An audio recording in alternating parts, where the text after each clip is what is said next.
So, I talked before about a teenager named Daniel Marsh who left no forensic evidence at all at the scene of a very brutal and bloody murder of a couple in California, because people had been talking about how um, Koberger left very little forensic evidence at the scene of the Idaho 4 murders. And then we had people talking about how Jay Logston said that there was no DNA matching the victims found in Koberger's car. And people were saying there was no way he could have cleaned his car well enough to do that, that it's just not possible. Well, I want to discuss now the murder of Peter Porco and the attempted murder of his wife, Joan. Back on November 15th, 2004, somebody broke into the home of the Porcos and attacked them in their bedroom with an axe. Now, amazingly enough, Peter woke up and went through his morning routine before collapsing and dying. They believe he was just so injured, like the head injury, that he didn't register really what was happening and that he was dying. And they had found that he had actually wrote a check. He had attempted to make his lunch. He had loaded the dishwasher. And when he didn't show up to work, one of his coworkers went to check on him. He was actually a clerk for one of the courts there in New York. And his coworker saw him lying inside the doorway. When they entered the house, it was a bloodbath. It was described as blood everywhere. And Joan was found in the bed, barely alive. She actually ended up losing an eye, had severe skull damage. Well, the main suspect was their son, Christopher.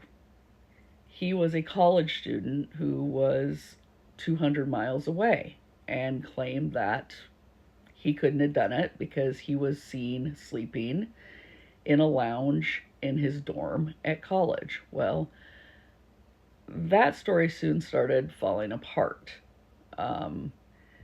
His Jeep, he had a yellow Jeep, very distinctive, was seen on camera leaving the campus and returning later, hours later, back to campus. In addition, he had broken into his parents' home in the past to steal items to sell. He had been kicked out of school for bad grades and hadn't told his parents. And then when he got reinstated, he had told them that the whole thing had been a mistake, so he wasn't going to have to pay for the semester again. But in reality, the school was making him pay for the semester again. And he needed the money, so he forged his dad's name on loan paperwork and took out a loan. So right before the murders happened, his father found out about the loan, had found out that he had been buying all kinds of things like the Jeep, etc., and that he had actually been kicked out of school because of grades. And the reason why he was able to get back into school was when he went back to community college to get his grades up, he forged the grade sheet that he then sent to the other college to get readmitted. So Christopher had a very shady past, very shady dealings. Well, they started talking to people at the college who also said they didn't recall him sleeping in the lounge that night, that no one saw him. And then a neighbor on the same street as the Porcos remembered seeing the Jeep there that morning. Also, whoever broke into the house knew the code for the security system. So eventually they realized that Christopher must have been the one that did the crime. However, there was no forensics tying him to the scene as far as physical evidence. No fingerprints on the axe, nothing in the house. And when they seized his Jeep, it was clean. So they said the first hurdle was that authorities had no physical evidence, including blood or DNA, to put the axe used to attack Peter and Joan Porco in Christopher Porco's hands on the night of the murder. The next day, Bethlehem police seized mounds of Porco's clothing from his Rochester dormitory, as well as his Jeep Wrangler, which a witness placed at the scene of the crime. They found no trace of blood, an issue that defense attorneys Lori Shanks and Terrace L. Kinlan seized on at trial. However, it was the testimony of John Kearney, a Bethlehem veterinarian who was Porco's employer and provided him with a home after the murder, that resolved that dilemma for some jurors. Under questioning by Chief Assistant District Attorney Michael P. McDermott, Kearney said Porco had been trained in cleaning up after animal surgeries, which Kearney described as bloody and messy. So they found when interviewing jurors later that many of them felt that was a pivotal piece of testimony because Porco had known what cleaners to use to clean up traces of blood. And of course, as we know now, oxidizing bleaches, cleaners that use oxygen, also destroy DNA. And then one piece that did nail him was that a toll ticket had his DNA on it. They had asked the toll booth operators if they recognized that Jeep from that morning, and two of them recognized it. So they went through the toll tickets that had been handed into the toll booths, and they found his DNA on one of the tickets. And he had actually taken his Easy Pass off his window, and they found it wedged in between his car seat. So they believe he took the Easy Pass off because he was trying to avoid detection at the toll booths. And in the end, that's the pivotal piece that ended up nailing him. And then the testimony from that veterinarian about how he knew how to clean up blood. So it is very possible. And I just want to show you a few interesting articles that are out on the internet. So it says, want to get away with murder? Use a special detergent. Murderers desperate to get rid of evidence might want to consider using bleach to wash away stains, but not just any bleach will do. When old school chlorine-based bleach is splashed... Can't talk tonight. When old school chlorine-based bleach is splashed all over bloodstained clothing, even if the clothes are washed 10 times, DNA is still detected. So for the criminal aspiring for perfection, here's the secret you'll need to know. It's the oxygen-producing detergents that will get rid of any incriminating evidence for good. Researchers at the University of Valencia tested oxygen bleach on bloodstained clothing for 2 hours, found it destroys all DNA evidence. Forensic tests such as luminol tests rely on the ability of blood to uptake oxygen. A protein in the blood called hemoglobin reacts with hydrogen peroxide and gives a positive test result. Chlorine-based detergents contaminate blood but leave it behind intact hemoglobin. However, detergents such as Reckitt Benckiser's Vanish produce oxygen bubbles, which cause the blood to degrade and no longer uptake oxygen. They said hopefully anyone contemplating cleaning up bloodstains isn't reading this, but it's pretty much common knowledge now that the oxidizing detergents will destroy DNA and clean up traces of blood. And I thought this one was interesting. A teenager did her science project on which cleaners work best at getting out blood. So it says, the science of getting away with murder. On TV shows, blood can leave a telltale trace. A teen tested different cleaners to see which one might truly erase evidence of a crime.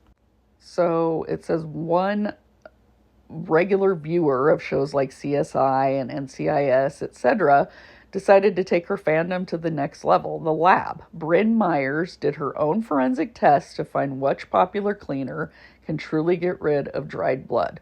The Missouri 16-year-old showed that when you need to clean up evidence, bleach and laundry detergent are not your best bets. The Oak Ridge High School sophomore presented her often blood-stained findings here at the Intel International Science and Engineering Fair. She focused on 3 common household cleaners: bleach, laundry detergent, and an oxygen-boosting cleanser. Chlorine bleach is used to remove deep-seated stains and to disinfect. Most laundry detergents contain surfactants, chemicals that make it easier for a substance such as the dirt on your clothes to dissolve in the wash water. Oxygen cleaners contain chemicals such as hydrogen peroxide, which can also disinfect surfaces. Bryn's family raises cattle, so she decided to use cow's blood in her tests. She dripped spots of it onto washcloths, 24 spots per cleaner, and let each cloth dry for 3 days. Then she ran the stained fabric through the laundry. 1 batch got a bleach treatment. 1 was cleaned solely with detergent, and the last was washed using the oxygen-based cleanser. The teen washed each cloth using the same treatment up to 3 times. She examined the stains after each was washed to gauge how much the blood had faded. Okay, so it talks about, as far as visible stains, the oxygen cleaner worked best, and the laundry detergent was worse. It left blood-stained clothes even after 3 washes. But eyeballing surface stains is hardly the only way forensics teams probe for blood. So Bryn took clothes that had been washed once, twice, or 3 times and ran 7 different forensic tests on them. Each test was designed to detect the presence of blood. Most of those chemical tests turned up the evidence of blood, even when the visible stains were gone. 5 of these tests failed to find any blood after washing with the oxygen cleaner, although another 2 types did find traces of the now invisible blood. So she says if you're at the scene of a crime and no blood is present, she recommends looking to see if there was oxygen cleaner on the scene. Her data also shows why running more than 1 test for blood is a good idea. Evidence that one technique misses might turn up by using another. So that is an interesting point, because some of the chemicals may not detect it at all, but some might. So I guess it just depends on what the forensic teams use when they check at investigations. And here's another article, How to Get Away with Murder Leaving No Blood Traces Behind. It says, do not use bleach, says a biohazard pro, a Massachusetts crime scene cleanup company, who says bleach is not as effective as suggested. Although the title of this blog seems like bait, it is not. Below you will learn, as the title describes, the basics of what it takes to make blood undetectable to CSI biodetection tests. Criminal investigations begin with a search for clues. Teams of investigators arrive at a crime scene armed with special fact-finding gear. They look for standard evidence like fingerprints, footprints, or blood at the scene. But scientists recently discovered something troubling. Some new household cleansers can remove all traces of blood. If criminals simply use these products to clean up after themselves, police may have a hard time gathering evidence. To get at particularly stubborn stains, like an accident from your pet, your parents may use one of these new products called oxy-cleaners. Now, of course, this was written a little while ago. Those are very common products now. These cleaners use oxygen and water to attack stains, including blood. Some of the ads claim to clean over 101 stains on multiple surfaces. That sounds good, but scientists have identified a downside to that much cleaning power. The oxy-cleaners even go beyond getting rid of visible stains. Usually detectives' gear can find traces of blood that are invisible to the naked eye, but oxy-cleaners make even the invisible traces of blood unrecognizable to the most common blood-detecting tests. The 3 standard tests for picking up blood rely on a protein in the blood called hemoglobin. This was talked about in that earlier article. This protein loves oxygen. In the body, it's hemoglobin's job to grab onto the oxygen and carry it from the lungs to the rest of the body. But the new oxy-cleaners flood a blood stain with a lot of oxygen. Once the protein gets its fill of oxygen, it won't even bother to snatch the oxygen from the investigators' blood detecting tests. This means the tests will come up negative. When you scrape your knee, a nurse, parent, coach may rub it with hydrogen peroxide. Hydrogen peroxide contains hydrogen and oxygen and helps stop the bleeding. The chemical causes oxygen that looks like foam to rise to the surface of your cut. There, too, hemoglobin in your blood seeks the oxygen and the hydrogen peroxide. Common blood detectors rely on the same kind of reaction between blood's oxygen and hydrogen peroxide. The detectors contain hydrogen peroxide that reacts with the hemoglobin in a blood stain. When hemoglobin grabs some of the oxygen, the blood detecting test gives a positive result. Depending on the chemical in the test, a positive result might glow or turn pink. In the name of science, a group of researchers decided to test the oxy-cleaners. The scientists made their own fake crime scene by using samples of their own blood to stain a couple pieces of cloth. The team put 5 drops of their own blood on a soft cotton cloth, some jeans, and a towel. The researchers washed part of each cloth sample in Nutrex, an oxy-cleanser. The team thought the oxygen in Nutrex would be released upon contact with water. The large amount of oxygen would cause the hemoglobin to work overtime. This would effectively clean up the blood, but also tire out the hemoglobin so that it wouldn't react with the tests. The scientists also washed other samples of blood-stained cloths with a traditional cleaner. All the samples were left to air dry. The cleaners worked as the scientists suspected. The clothes washed without any oxy-cleaners looked clean, but the 3 tests still picked up blood traces.